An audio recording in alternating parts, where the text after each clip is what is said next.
ज्योतिष और जीवन में आपका स्वागत। श्री गुरुचरणों में नमन कर श्री गणेश की वंदना करता हूं। ज्योतिष एक ऐसा विषय जो समय को उसकी समग्रता में, उसके तीनों चरणों को, भूतकाल को, वर्तमान काल को और भविष्य को, तीनों को समझने का हमको सामर्थ्य देता है। एक ऐसा विषय, वेदों का नेत्र कहा गया है इसको। केवल समय को ही नहीं, ज्योतिष जीवन को भी समग्र रूप में समझने का सामर्थ्य देता है। यदि आप ज्योतिष को समझना चाहते हैं, रुचि रखते हैं, आज का वीडियो कैसे इसमें गति हो सकती है, कैसे हम इसे समझ सकते हैं, आसानी से सूत्र बताने का प्रयास करूंगा। बहुत उपयोगी हो सकता है उनके लिए भी जो ज्योतिष को समझना चाहते हैं, ज्योतिष में, इस क्षेत्र में कुछ करना चाहते हैं, ज्योतिषी बनना चाहते हैं। ज्योतिषी बनने में कोई रुचि नहीं, आप ज्योतिष को समझना नहीं चाहते, लेकिन ज्योतिष में आस्था है, जन्म कुंडली है आपके पास और मार्गदर्शन लेते रहते हैं। आपका केवल इतना ही प्रयोजन कि इसके माध्यम से मुझे सही मार्गदर्शन मिल जाए। उस स्थिति में भी यह वीडियो आपके लिए उपयोगी हो सकता है और आने वाले वीडियो भी आपको यह पता चलेगा कि ज्योतिष का विश्लेषण होता कैसे, होना कैसे चाहिए। ज्योतिष को समग्र रूप से समझें कैसे। आज का समय एक विज्ञान की प्रचुरता है, प्रधानता है, तर्कसंगत बात, हर व्यक्ति का एक आधार और होना चाहिए। और वास्तव में ज्योतिष के जो दो पक्ष हैं, गणित वो तो एस्ट्रोनॉमी, वो तो बिल्कुल सर्वसम्मत वैज्ञानिक तो कोई इसमें करती फलित, वहां पर थोड़ा सा भ्रम, लेकिन उसका भी तर्क है, उसको भी नकार नहीं सकते। हमें और कुछ नहीं करना है। अगर ज्योतिषी बनना चाहते हैं आप, तो पहली शर्त और पहला निवेदन मेरा आपसे, ज्योतिषी बनने की बात ही दिमाग से निकाल दीजिए।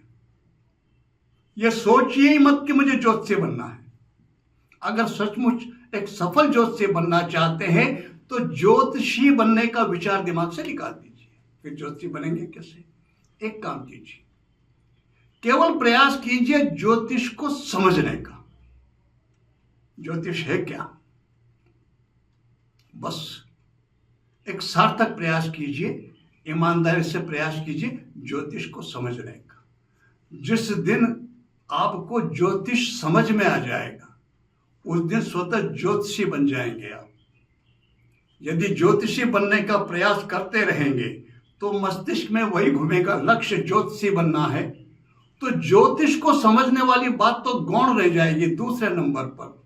और यही गौण रहना आपको ज्योतिष को समझने में बाधक बनेगा। इसलिए मेरा पहला निवेदन कि ज्योतिषी बनने की बात ही दिमाग से निकाल दीजिए। मैंने जीवन में सपने में नहीं सोचा था, कभी कल्पना ही नहीं की थी कि मैं इस क्षेत्र में काम करूंगा और मार्गदर्शन दूंगा। आज 50 वर्षों से इस विषय से जुड़ा हूं, कभी कल्पना नहीं की थी। हुआ क्या था जीवन में, जब विपरीत परिस्थितियां देखी, मार्गदर्शन के लिए मैं जाने लगा। जब कुछ मिला ज्योतिषों से, आजकल अच्छे विद्वान उपलब्ध हैं, अच्छा मार्गदर्शन सहजता से मिल जाता। आज से 50 साल पहले बहुत विपरीत परिस्थिति थी। उन परिस्थितियों में जो कोई कुछ कह दे, तो मैंने महसूस किया कि एक ही बात, एक ही सूत्र के ऊपर, एक ही स्थिति के ऊपर कोई कुछ कह रहा है, कोई कुछ कह रहा, तो मेरा थोड़ा सा माथा ठनका और एक दिमाग में बात आई कि यार ये बात क्या है। ऐसा करते हैं, थोड़ा इसको समझने की कोशिश करते हैं, ये है क्या। और मैंने ज्योतिष को समझने की कोशिश की, बस इतना सा प्रयास। यह अनुभूत है बात। मैंने ज्योतिष को समझने का प्रयास किया। अब ईश्वर कृपा कहें इसको, इष्ट कृपा कहें इसको, या मेरा लगन कहें, कुछ भी कह लीजिए।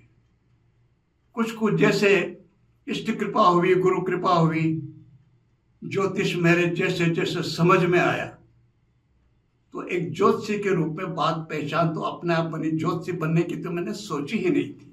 तो वही बात मैं आपसे वही निवेदन कर रहा हूं, ज्योतिषी बनने की बात दिमाग से निकाल दीजिए। सोचिए ही मत कि ज्योतिषी बनना है। प्रयास एक रखिए कि मुझे ज्योतिष को समझना है। जिस दिन आपके ज्योतिष समझ में आएगा, ज्योतिषी तो आप स्वतः बन जाएंगे। अब दूसरी बात, जन्म कुंडली का विश्लेषण अध्ययन करना कैसे है। कुंडली खोलते ही जो अधिकांश होता है, कुंडली खोली देखी, आपकी कुंडली में काल सर्प दोष है और आपकी कुंडली में पितृदोष है, तो क्या उपलब्ध है ये। अगर ऐसे ही ज्योतिष करना, इसी तरह काम करना, तो फिर ज्योतिष को समझने की आवश्यकता ही नहीं। फिर तो जो भी कुछ करना है, थोड़े से कपड़े लगते हैं उस तरह के बनाइए और शुरू हो जाइए। लेकिन ये काम ज्यादा चलेगा नहीं, ना आपकी प्रतिष्ठा बन पाएगी, ना ज्योतिष विषय की प्रतिष्ठा बन पाएगी। यदि ज्योतिषी के रूप में प्रतिष्ठित होना चाहते हैं और वाकई में इससे लाभान्वित होना चाहते हैं और इससे लोगों को लाभान्वित करना चाहते हैं, तो उसके लिए छोटी सी शर्त, और वो कि हमें ज्योतिष को समझने का प्रयास करना चाहिए। जब ज्योतिष समझ में आ जाएगा, जन्म कुंडली में जो उसके अंदर 12 भाव हैं, 12 भावों में 12 राशियां हैं, 9 ग्रह हैं, उन 9 ग्रहों के निश्चित प्रभाव हैं, 12 राशियों के अपने गुण धर्म हैं, 9 ग्रहों की अपनी दृष्टियां हैं, बस उनको समझना है। और वो जिसके सहजता सरलता से वो समझ में आ जाएगा। आने वाले वीडियोज में मैं वही सिखाने, वो सहज से सरलता से समझाने सिखाने का प्रयास करूंगा। बहुत आसानी से आपको समझ में आ जाएगा कि 9 ग्रहों के प्रभाव क्या हैं, 12 राशियों के प्रभाव क्या हैं, और वो साथ बैठ करके दृष्टि डाल करके किस भाव में क्या प्रभाव देते हैं। जैसे ये आपके समझ में आएगा, इसका अर्थ है आपकी ज्योतिष समझ में आ जाएगा।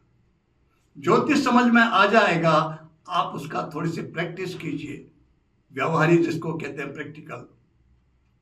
धीरे धीरे आप ज्योतिष स्वतः बन जाएंगे। तो फिर हम उसकी स्टडी करेंगे कैसे। जन्म कुंडली की, जन्म कुंडली का अध्ययन स्टडी हमें करना चाहिए मेडिकल रिपोर्ट की तरह से। डॉक्टर साहब क्या करते हैं, मेडिकल रिपोर्ट को देख करके ये पता करने की कोशिश करते हैं कि जो प्रॉब्लम है, जो बीमारी है, उसका कारण क्या है। तो ज्योतिष में भी जन्म कुंडली को देख करके हम ये जानने का प्रयास करें कि जो ये समस्या है, जो जातक हमारे सामने समस्या लेकर के बताए, जिसका समाधान चाहता, इस समस्या का कारण क्या है, वो कौन से ग्रह योग हैं जो इन समस्याओं को जन्म दे रहे हैं, जिन समस्याओं को ये जातक महसूस कर रहा है, वो किन ग्रहों के कारण उत्पन्न हुई। यदि आपके वो बात समझ में आ गई, तो फिर आपको उन ग्रहों की शांति के उपाय बताने जो बहुत सहज और सरल से होते हैं। जातक की आस्था है, वो उन ग्रहों के उन उपायों को करेगा, उन ग्रहों की शांति होगी और उस जातक को उन समस्याओं से मुक्ति मिलेगी। ये सहजता सरल, अधिक कुछ करने की आवश्यकता ही नहीं। अब हम थोड़ा सा आगे बढ़ें। वैसे देखा जाए, जन्म कुंडली में कुल 12 भाव होते हैं, उन 12 भावों में 12 राशियां हैं और 9 ग्रह हैं। 9 ग्रहों के अपने दृष्टि प्रभाव हैं, अपने वो 12 भावों में किसी न किसी भाव में कोई अकेला ग्रह बैठा होगा, कहीं युति में होंगे, दृष्टि में होंगे। 12 राशियां हैं, 9 ग्रह हैं, 27 नक्षत्र हैं। वो ग्रह किस ग्रह के नक्षत्र में है, सब लॉर्ड कौन है, सब लॉर्ड कौन है, ये हम देखेंगे और इससे ग्रहों का बलाबल पता करेंगे और अनुमान लगाएंगे कि ये होना चाहिए। लेकिन सबसे महत्वपूर्ण बात क्या है, होने को तो जैसा मैंने निवेदन किया, कुल 12 राशियां हैं, कुल 9 ग्रह हैं और 27 नक्षत्र, लेकिन जो योग बनते हैं उसमें उनकी कोई संख्या ही नहीं, वो असंख्य हैं। और जो मूल बात है, जो समस्या का कारण है, वही बात एक ज्योतिषी के समझ में आ जाए, हमारे समझ में आ जाए और समझ में भी आ गई, हम फिर उसको बहुत आत्मविश्वास के साथ बोल भी दें। और फिर हमने आत्मविश्वास से बोल भी दिया, उतने ही आत्मविश्वास से हमने उसका समाधान भी बताया, और उस पर वो जो जातक विश्वास करता है और उसका पालन करता, तभी तो समस्या का समाधान होगा, तभी तो ज्योतिष की या ज्योतिषी की प्रतिष्ठा स्थापित होगी। अब ये काम स्वतः कैसे होगा, यहां पर हमको एक ईश्वरीय सत्ता की, जिसको कहते हैं पर ब्रह्म की, परमेश्वर की, हम कुछ भी बोले, उनकी सहायता की आवश्यकता है। बिना परमेश्वर की, बिना ईश्वर की प्रेरणा के, सहायता के, हम जो असंख्य सूत्र हैं उनमें से पर्टिकुलर वही सूत्र, वही बात हमारे मस्तिष्क में आ जाए, यह इष्ट कृपा से ही संभव है। इसी को इष्ट बल कहा जाता है। इसलिए फलित ज्योतिष में हमें इष्ट बल की बहुत आवश्यकता है। बिना इष्ट बल के फलित ज्योतिष में सहायता, सफलता नहीं मिल सकती। इसलिए हमको स्वयं को हमारा उपासना का क्रम निश्चित निर्धारित करना ही होगा। फिर हम जिसमें हमारी आस्था हो। और सर्वाधिक उपयोगी मैंने इसमें देखा भगवती दुर्गा की उपासना। वो क्या है? भगवती दुर्गा तीनों स्वरूपों का मिश्रित स्वरूप है। महाकाली, महालक्ष्मी और महासरस्वती, तीनों का सम्मिलित स्वरूप है दुर्गा। इष्ट बल के रूप में बहुत सहायक है। दुर्गा उपासना के बाद फिर हम आगे बढ़ें, यदि हमको मार्गदर्शन मिल जाता उचित, तो वाक सिद्धि में भगवती बगला की उपासना बहुत सहायक होती है।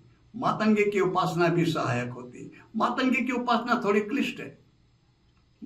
भगवती दुर्गा के बाद में 10 महाविद्याओं में ज्योतिष में सफलता के लिए, वाक सिद्धि के लिए बगला की उपासना बहुत सहायक होती है। बगला की उपासना हम वो करें, वाक सिद्धि में हमको बहुत सहायता मिलेगी। और वाक सिद्धि का भ्रम कई व्यक्तियों के दिमाग में, मस्तिष्क में वाक सिद्धि का तात्पर्य यह समझते हैं वो कि जो वो कहें वो हो जाए, वाणी सिद्ध हो जाए उनकी, जो उनके मुंह से निकले वही घट जाए।